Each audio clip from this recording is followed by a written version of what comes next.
God has a way of showing off with the people who seek Him. This I know. This you need to write down.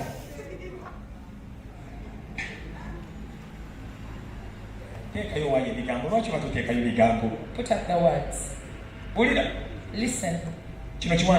You need to write this. You are a tool of God. You are an instrument of God's power.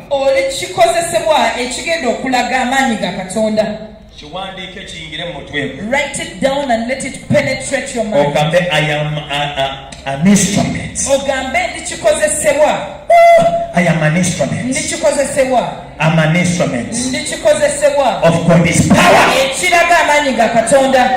God does not use dogs and cows to expose His power.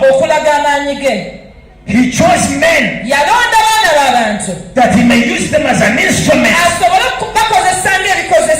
to show the world that God is powerful. I declare in 2024, as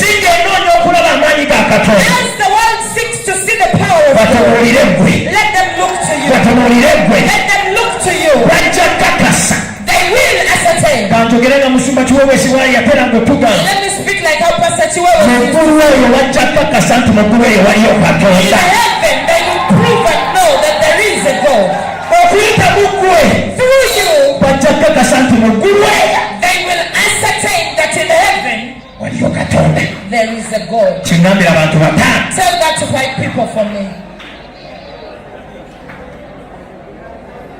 Yes.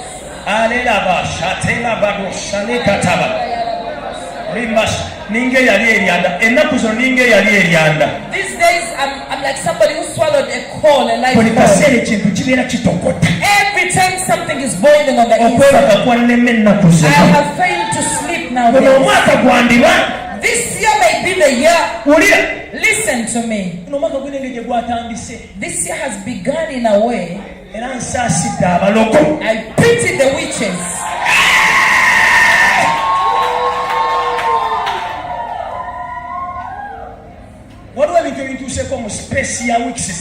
There are things that have happened to me in a space of only 3 weeks.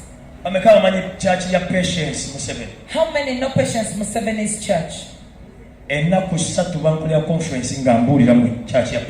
prepared the conference where I was preaching in that church for 3 days.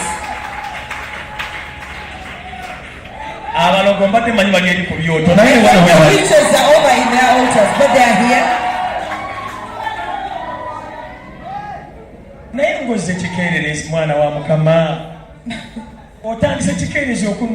You have begun to fight me when it's a little too late. You should have found me when I was in Fort Portal. You should have found me in Kagongo.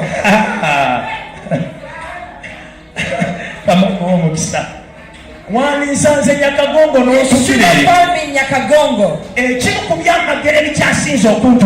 One of the biggest miracles that have ever happened to me is for God to allow me to come to Kampala. Once the devil fails to overcome that, they tested the flat iron and said, I'll never go back to go back to check for them rice, open the boot, they take it out. I go back when I'm taking for them stuff, so that I come back. Yes, sir.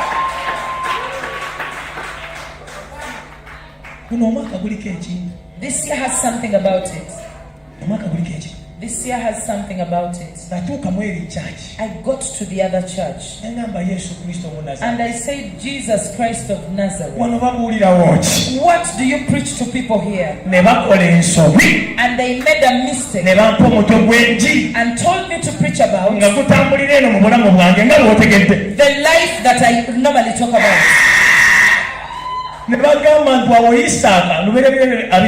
Genesis 26. And Isaac opened the wells of his father Abraham. I said they have messed this up. I preached the gospel. And I told people There is a difference between digging and opening.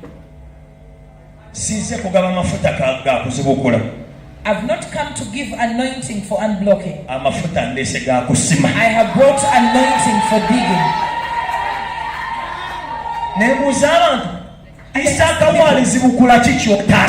What will your Isaac unblock if you never dug it? What will he unblock? Ask your neighbor, what will your Isaac unblock if you never dug it? Yes. I told them we are a generation of diggers. In my family, nobody ever dug up anything. I am the generation of the diggers in my family. Everything I did is what the Masons is what the Myras will unblock. I am a pathfinder. That is the anointing I carry. Yes, sir. We preach the gospel. After ending the conference, the resident pastor called me and looked at me for about 3 minutes without knowing what to tell me.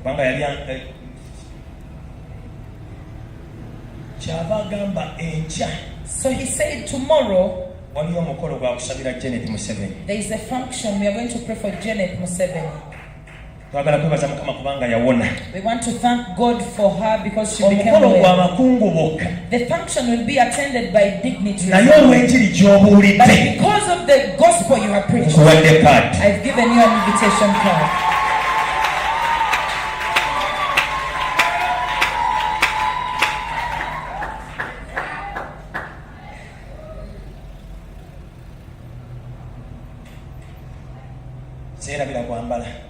I do not forget how to dress very well. I combed through this beard. And I said, at least if they don't see anything, let them see my beard and believe I have it. When I got to the gate, open your Bible. How many want to know what happened? Oh, like gossip. When I got to the gate, the pastor told me, they told me, we're happy to see you, pastor. I showed my card. I had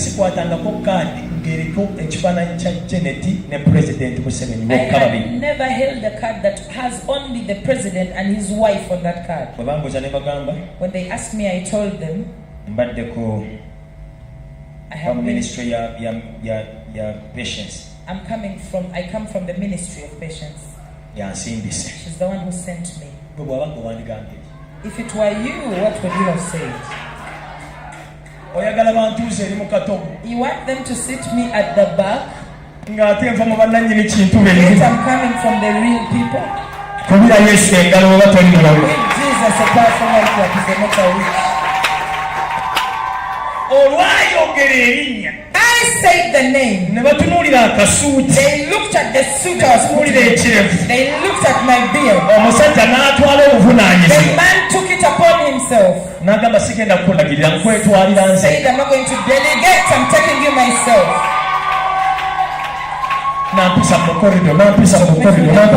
Took me through the corridors. When the place he was taking me, there were bishops. Bishop Ruere, Bishop of Catholic, Bishop of Protestant, Sheikh of Islam, Sheikh of the Muslims. I said Jesus of Nazareth. Bishop of Aguma na yako zaya. Bishop of Aguma has shown up.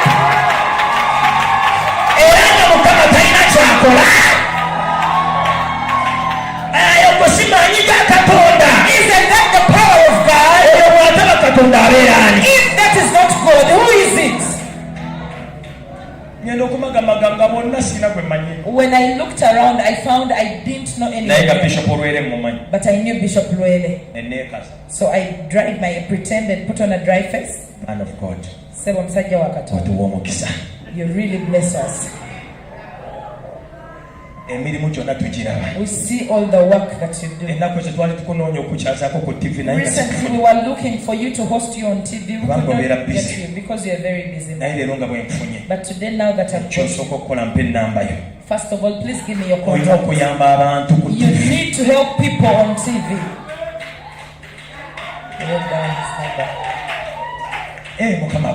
Oh, may the Lord bless you. So I was given a seat.